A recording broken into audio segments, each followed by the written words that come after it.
amigos, ¿qué tal? Bienvenidos una vez más a la cápsula de economía. Y en esta ocasión estaremos hablando la primera sesión de tres que tengo pensada hacer para explicar los tres temas macroeconómicos más importantes que están impactando a los mercados. El primero de ellos, y que será esta cápsula, inflación. El segundo, crecimiento económico. Y el tercero, vamos a hablar de los bancos centrales, tasas y liquidez. Déjenme les presento unas gráficas para poder anclar la conversación. Lo que tienen aquí son los factores que han afectado los precios, al menos desde la segunda mitad de 2021 hasta el momento, y que ha hecho que las inflaciones alcancen sus niveles más altos en Estados Unidos, en Europa, en México, prácticamente a cualquier lugar que uno voltea, vemos que son las inflaciones más elevadas en 30 o 40 años. Ahora, ¿qué está explicando esta inflación? Arriba a la izquierda tienen un índice del costo marítimo, es decir, cuánto te cuesta transportar una mercancía desde China hacia Europa o hacia Estados Unidos. Es el promedio, este índice es el promedio de las 10 rutas marítimas más importantes que hay y podemos ver ahí la evolución de cómo fueron afectando los precios. A la derecha, lo que tienen es el mismo índice, pero su tasa de crecimiento anual para ver qué tanto se incrementan los precios un año contra el otro.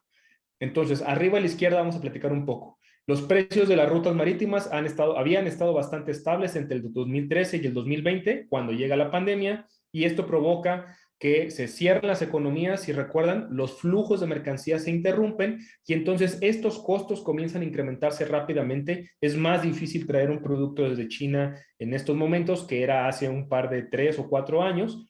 Y entonces lo que hemos visto es que todos los productos que tienen un componente desde China, recuerden que no necesariamente es que esté fabricado completamente en China y venga hacia acá, sino que las cadenas de producción lo que hacen es que unas partes se fabrican en algunos países, otras partes en otros, y en conjunto, al momento de ya tenerlo armado finalmente, estos costos se traducen en mayores precios para los consumidores. Entonces, alcanzamos el punto más alto de esta interrupción en las mercancías por ahí de agosto del 2021.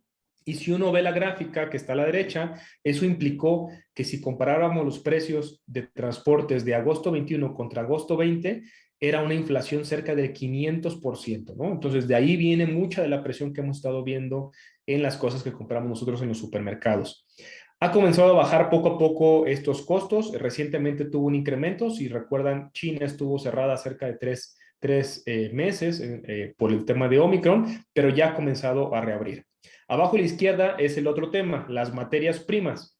Las materias primas cayeron muy duro cuando llega la pandemia porque no había mucho consumo. Conforme se fue reabriendo la economía, lo que vimos es que las materias primas comenzaban a incrementar y luego tuvieron un empujón nuevamente cuando empieza la invasión de Ucrania, porque no se pueden distribuir los principales granos, los principales materiales, metales, perdón, y los energéticos. Entonces, a la derecha podemos ver que el punto más alto en algunos energéticos, como el petróleo, se alcanzó cuando se reabre la economía, casi creció 250% el petróleo.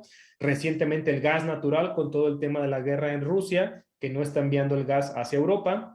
Y luego también los precios del trigo y del cobre han comenzado a tener estos incrementos. Pero en general un poco la historia que estamos viendo hasta el momento es que parece que el peor momento ya pasó y a tasa anual vemos que las inflaciones comienzan a bajar.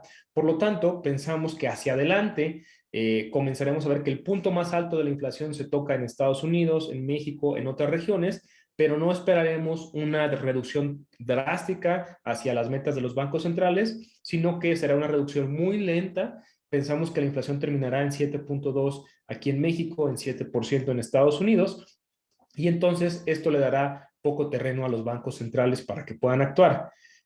Además, si queremos saber cómo impacta esto a los mercados financieros, tenemos que tomar en cuenta dos cosas.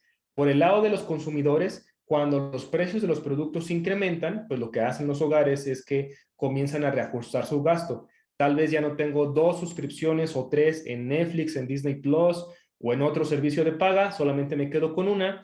Tal vez ya no viajo tan frecuentemente como lo hacía, tal vez ya no voy a 2 conciertos, solamente voy a uno, no voy a 3 funciones del cine al mes, sino simplemente voy a una. Entonces, el consumo discrecional comienza a bajar las empresas que venden estos productos y estos servicios comienzan a reportar que tienen menores ingresos, que van a hacer ajustes en su personal, como lo ha hecho hasta el momento Tesla, que ha anunciado que podría recortar el 10% de su plantilla, como lo ha hecho Microsoft, que dice que va a reducir su expectativa de ventas hacia adelante.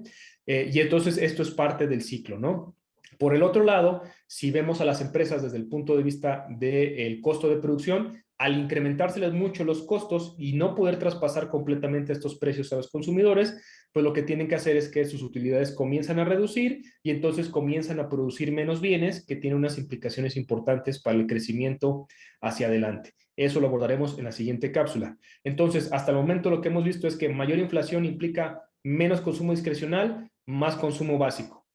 Desde el punto de vista del mercado de deuda, cada vez que hay más inflación, pues los ahorradores piden unas primas mucho más altas, las tasas se suben y entonces todos aquellos que tenemos inversiones en instrumentos de deuda, como pueden ser fondos, como pueden ser ETFs, que están ligadas a los bonos de Estados Unidos o de México, hemos visto un rendimiento a la baja por este incremento en las tasas, ¿no?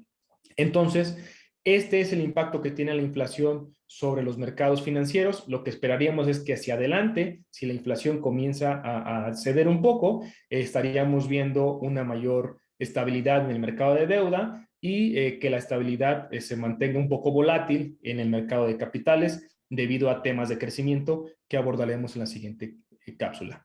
Entonces, hasta aquí dejo el tema de inflación. Si tienen dudas o cualquier comentario, por favor déjenlo aquí escrito. Nos estaremos viendo la siguiente semana con el tema de crecimiento y cómo impacta a los mercados. Gracias a todos y buena semana.